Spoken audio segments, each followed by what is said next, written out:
Welcome, welcome, welcome to the NRF 2023 live stream. Hi, my name is Alex Knight. I'm a strategist here at shark&minnow. And today we're doing a quick recap with our CEO and president, Hallie Kogelschatz, who's in New York City, coming to us live in just a second. And she's going to talk all about NRF, the National Retail Federation, and what's going on this year. What should we be looking out for? We're going to get the inside scoop. So give me 1 second and let's invite her and we'll bring her in.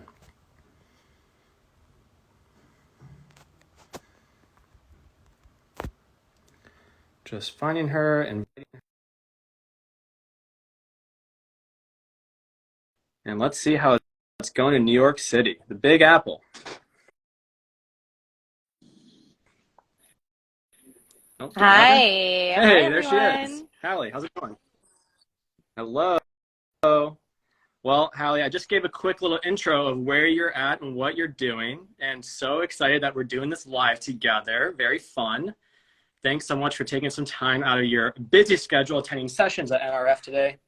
Sounds great. Let's just hop into it. So when did you actually get to NRF? I got here When on did the Sunday. conference start? The conference actually started on Saturday night, and it's been a long week of really exciting sessions, hearing from major innovators in the industry, everybody from suppliers to retailers, big brands, ownership groups, and everything in between. So it's really been a fascinating look at what's happening in retail, not just because of what's happening because of the recent pandemic and changing consumer behavior, but there were some trends that had been truly expedited. There were trends that had been changed, things that have been going on for a really long time that I think we're just kind of beginning to see materialize as a result of that and just otherwise. So really exciting content. And, I've found it really interesting because for those that don't know, I've spent a large portion of my career in luxury retail and general retail, having worked for brands like Cadillac and Saks Fifth Avenue.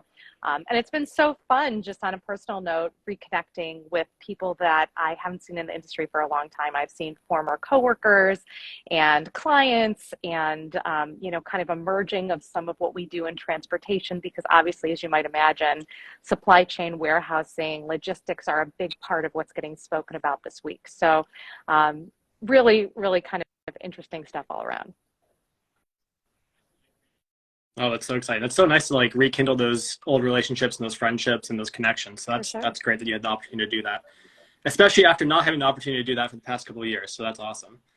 Are there any sessions that you've attended over the past couple of days that stood out to you that you really got some really great value from? There's a lot of different sessions that I've really gleaned some interesting insights from. One of the things that I've taken away is just the, I will say, the humility of a lot of the leadership that's in the industry.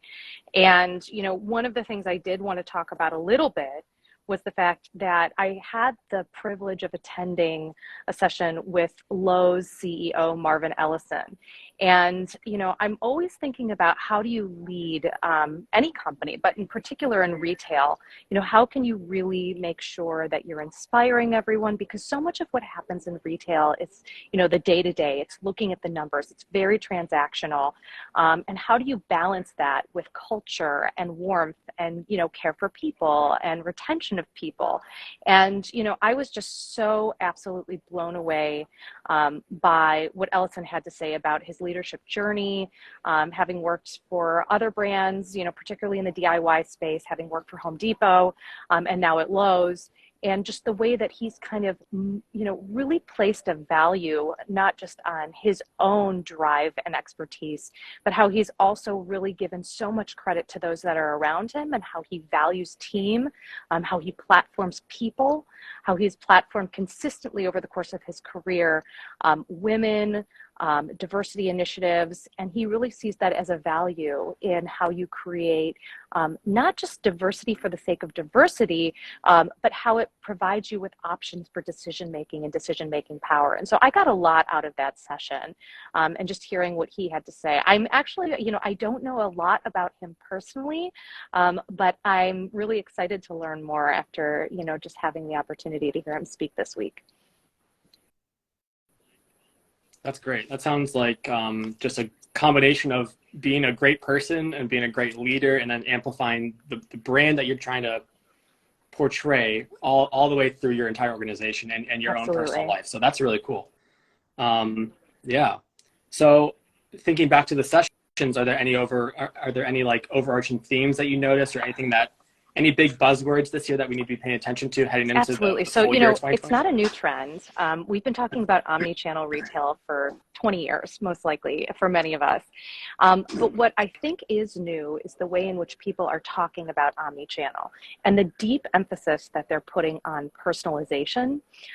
So, this not just ability, but expectation of the consumer that you are going to deliver personalization at every step along the omni-channel journey.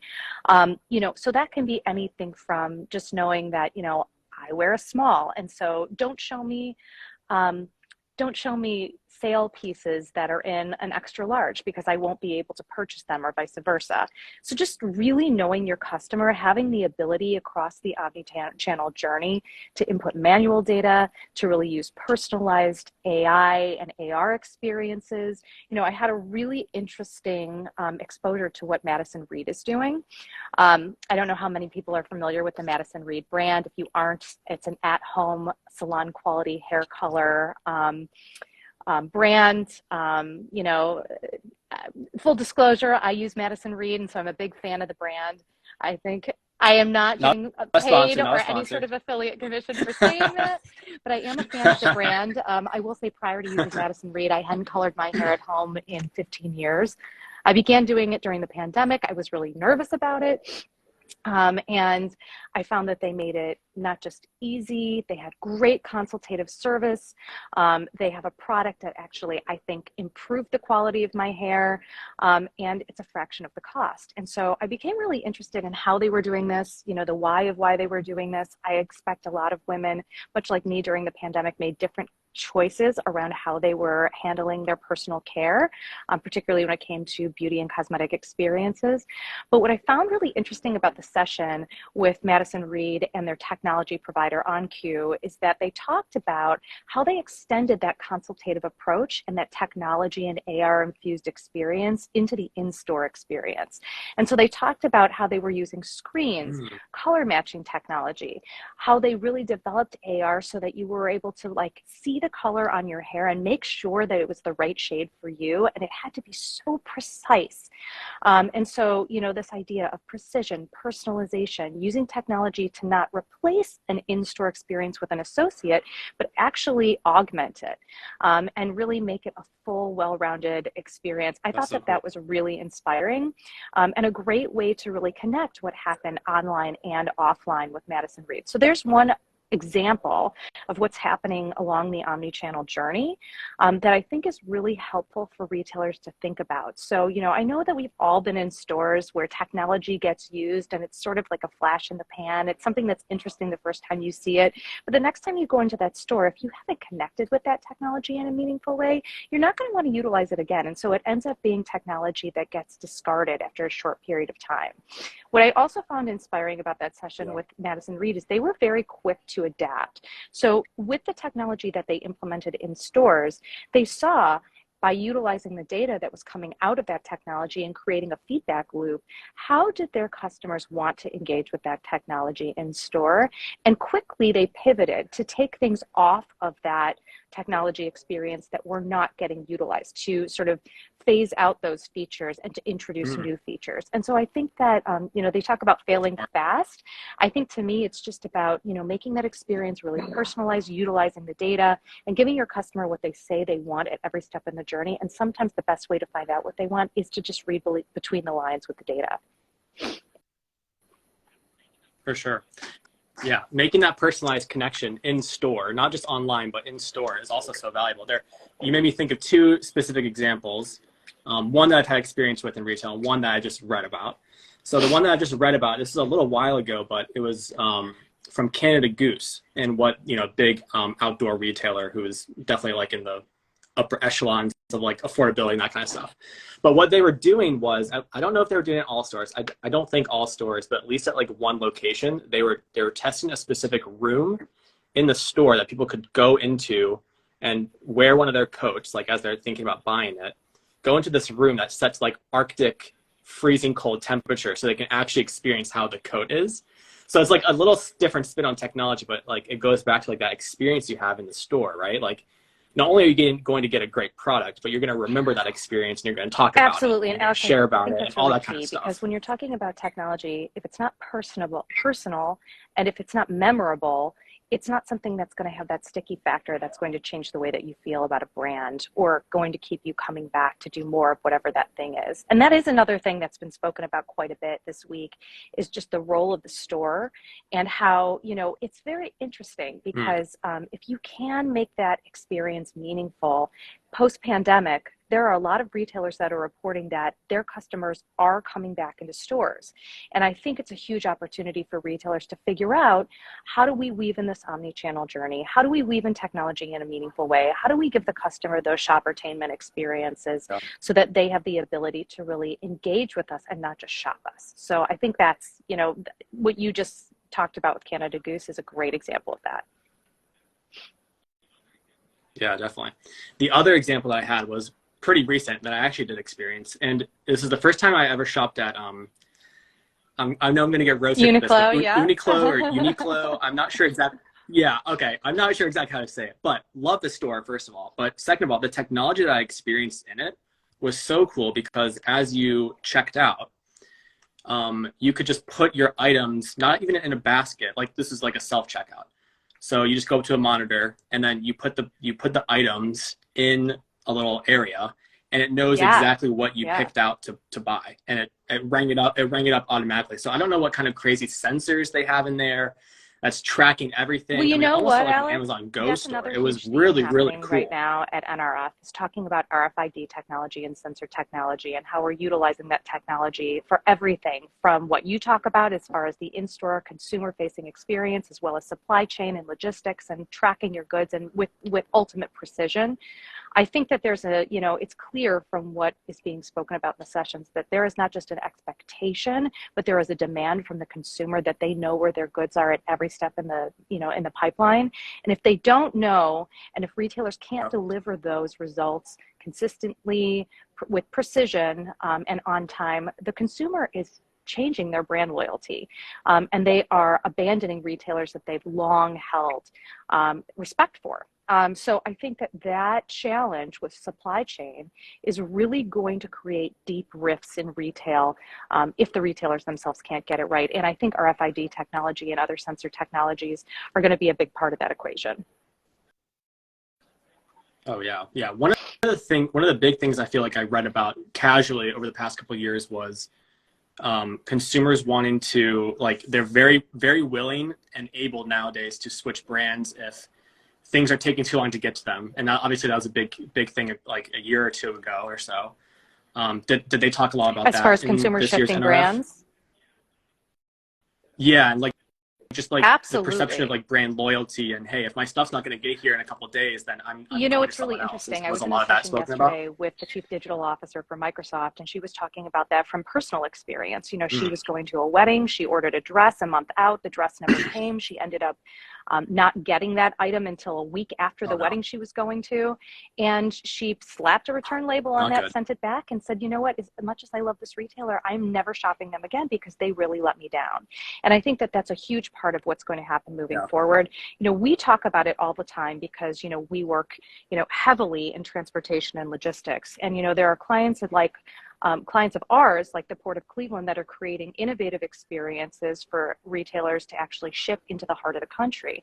And I think that from what I've heard this week, like what the Port of Cleveland is doing with the Cleveland Europe Express, I think there are more retailers that are going to have to take advantage of shipping lanes such as that because they just can't make it work on the coasts. Even Marvin Ellison was talking about it with Lowe's. They're creating holding centers because they don't have enough warehousing facilities. And so they're, it's impacting their overhead. They're having to find ways to really get around, the challenges in logistics so that they don't run into a situation like what they've been in the last few years.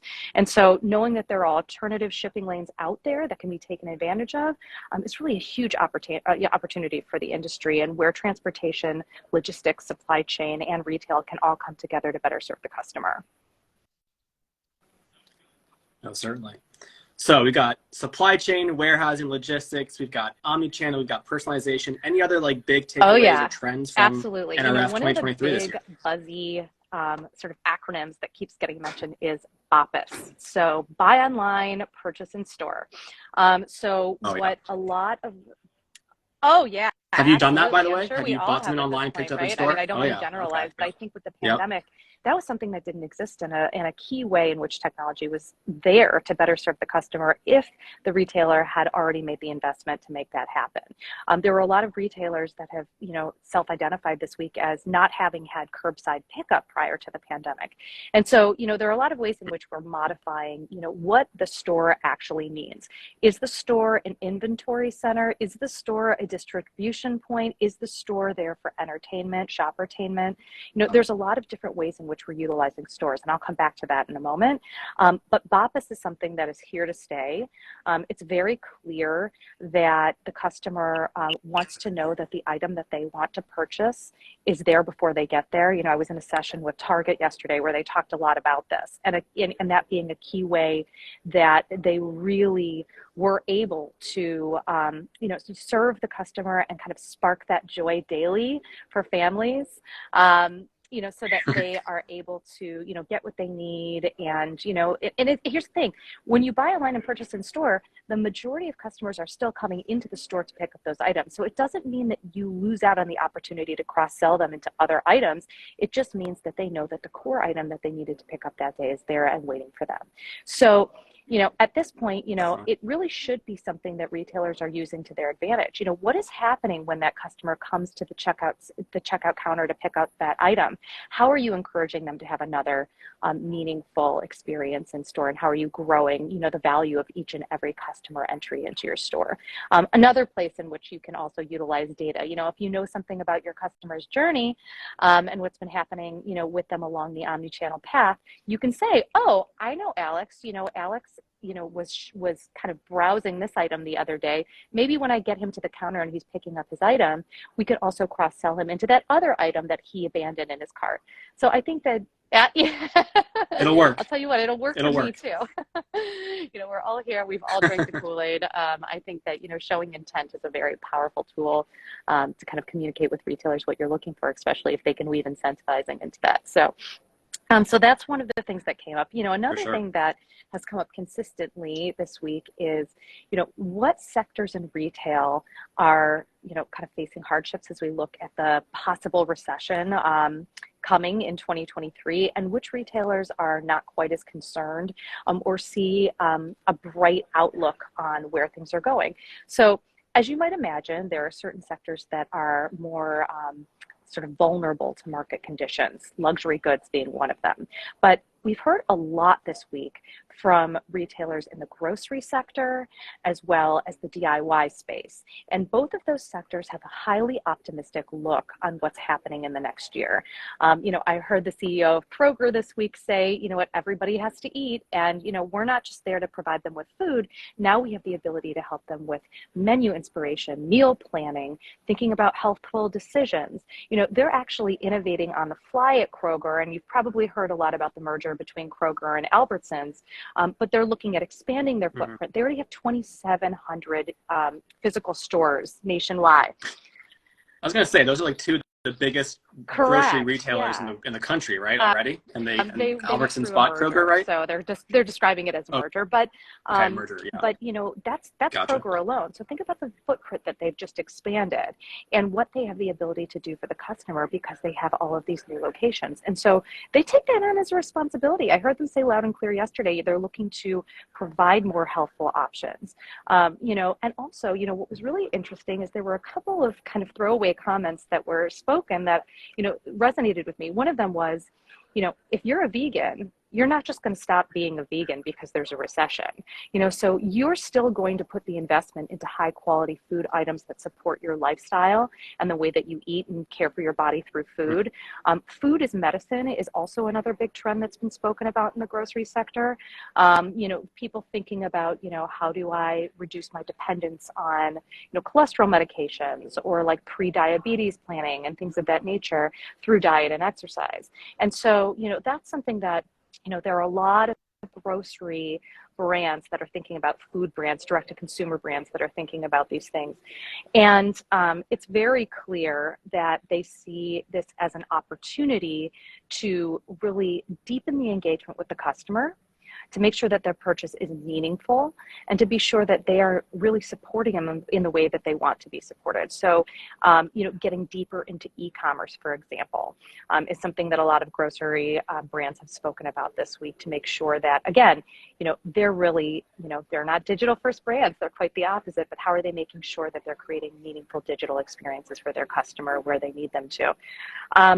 DIY is the same thing, so, there are a number of DIY brands that have said, holiday means nothing to us. Our, kind of Black Friday is really April and May, when the majority of the country sees the weather turn. And so they see this being, because of, scarcity of housing products, a lot of homes in the US averaging around the 40-year mark. They see this being a sector where there's a lot of opportunity to really sell DIY experiences, and they don't see that slowing down because people just aren't moving and they're not spending money on other things. They're really still staying in their homes by and large. They're venturing out into the world, but still we're seeing some of the residual aftershocks of the pandemic. And then, another key theme that has emerged, as you might imagine, this week is really around sustainability. And, a lot of people that know me personally know that I'm a little bit of an environmental enthusiast, maybe not a little, a lot.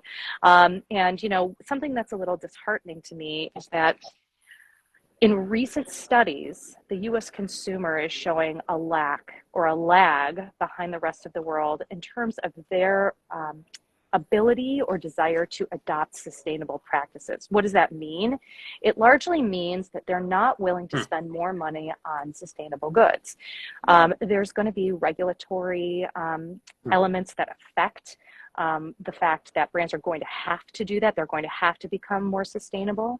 There are also brands such as L'Oreal, which I heard from this morning, that produce all of their, I think they produce not all, but the majority of their products are produced in their own factories.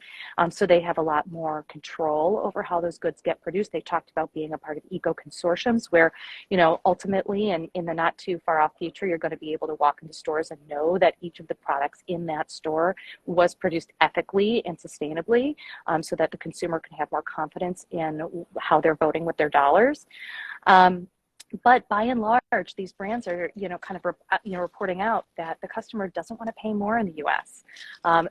They may be saying that they care about sustainability, but they're not really willing to put their money where their mouth is. So that's really disheartening. And it isn't something that they're seeing in Europe. We heard from a number of European brands that are saying, actually, it's quite the opposite. The European customer actually expects it from a number of their retail experiences and brands. So I hope that will change. I really don't know how quickly that might change. I think more than anything, knowing the American consumer and the way that we do, I think what we can expect more quickly is that the American consumer will adapt to a more sustainable model because of regulatory effects, and just not being given the choice to do otherwise. So I'd like to think that's not the case. Yeah. But when price comes into the mix, especially at a point in time like now where inflation is as high as it is, I think that it's a reality we're going to have to grapple with for the near future. Sure. Yeah, it's that kind of mindset shift that will be needed it's really fascinating to me. So I'm currently in Amsterdam. I'm an American consumer in Europe, and I feel like the way I shop for like groceries and the way I shop for things has changed just from being here for a few months. I'm much more conscious about what goes into a product or what the carbon footprint is of that product and how it got there. A lot of places here, even small grocery stores and stuff like that, are very transparent about that information. It is very different than what I've experienced back in Cleveland in the US. It feels just like a different cultural mindset that we're all in this together type of thing. That's kind of how it feels, at least in Amsterdam. I can't say that for the entire continent, of course, but that's how it feels like. That's what it feels like here. In the US, it's still very much like that individualistic kind of like, I'm going to fight the man type of thing. And it just doesn't feel like that in Europe. So it's really interesting that you bring that up. Alex, because I think a big part of it in Europe is that you don't have the choice. I think that Europe is so far ahead in terms of their attitudes and deployment of energy resources, particularly in places like Amsterdam and France, where you're actually, you're not able to use certain appliances because they utilize too much energy, whether it's washers and dryers and things of that nature. It's just a completely different attitude because of, what the government will allow and what utility companies will allow. And so that is sort of the model that I can see coming to the US potentially, just not as quickly.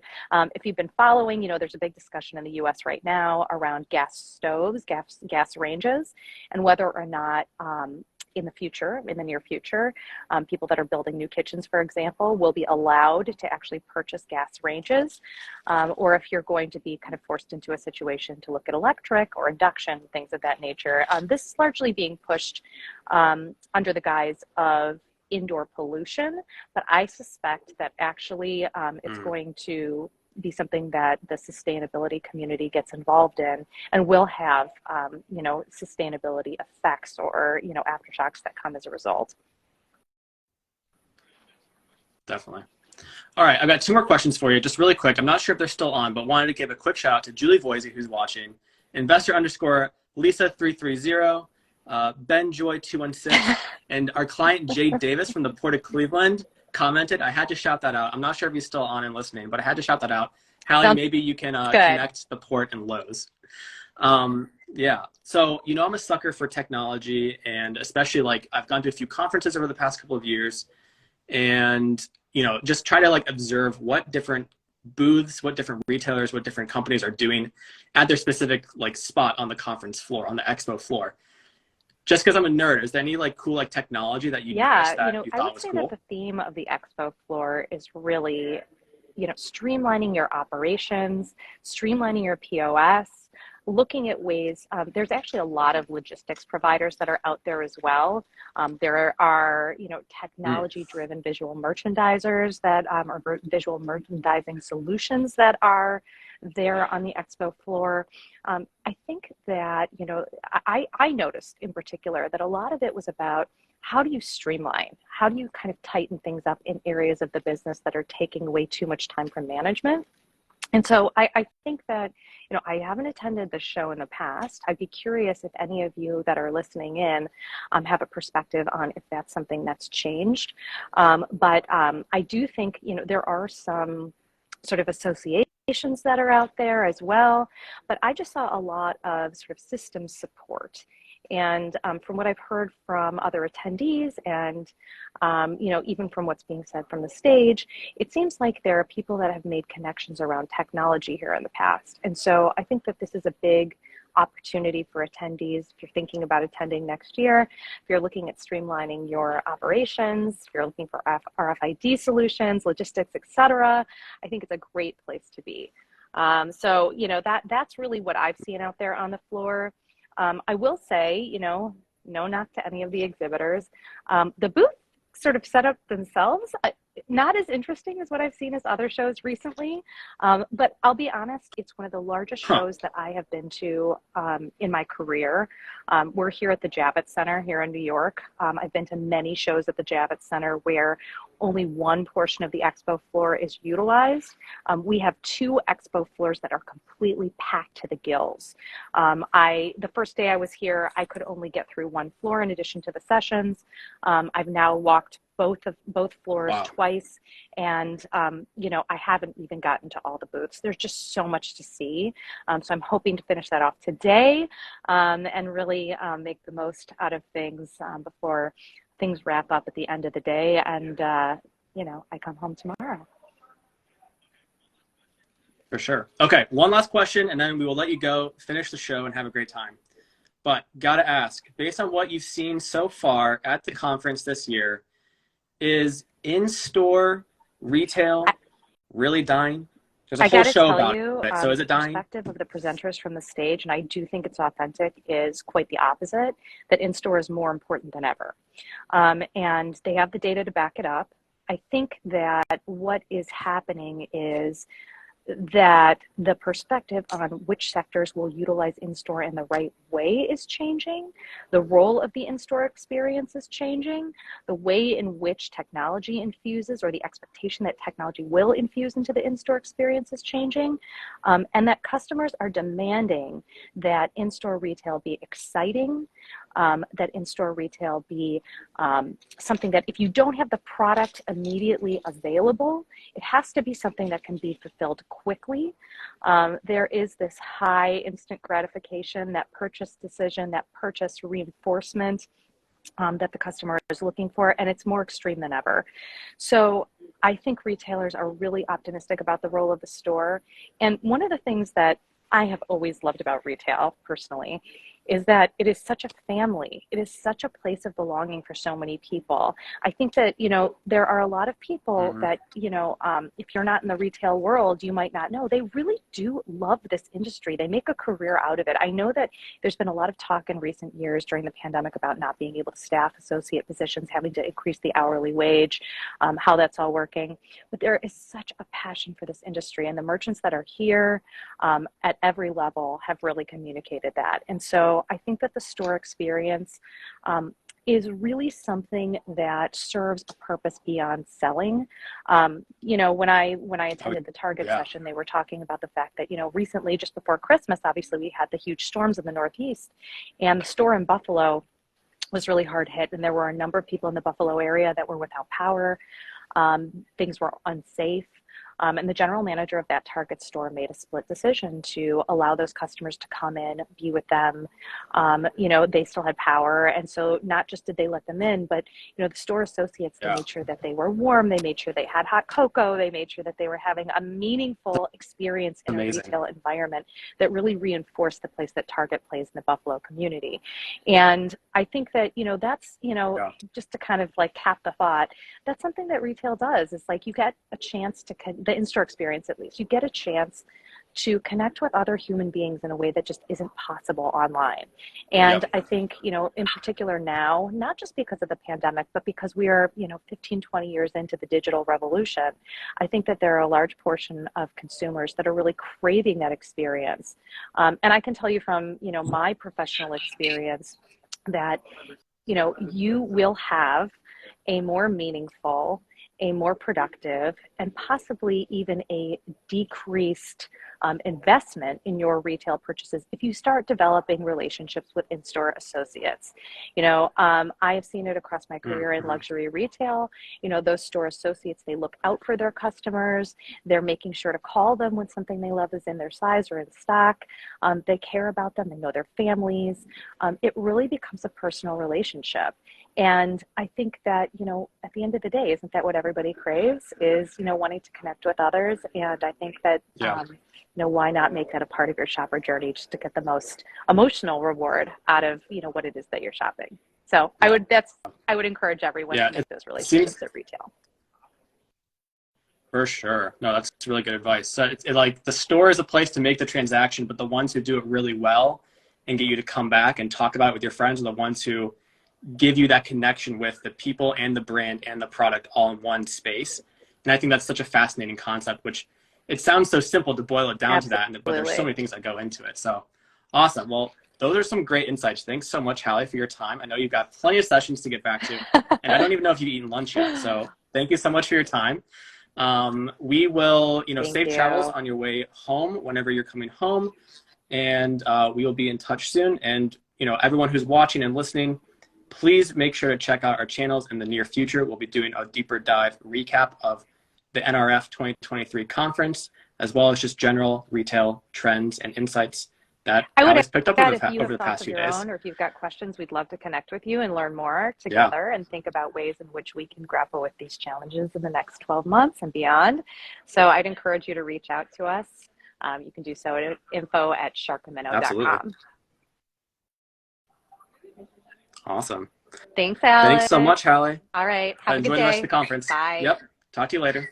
Bye. See ya.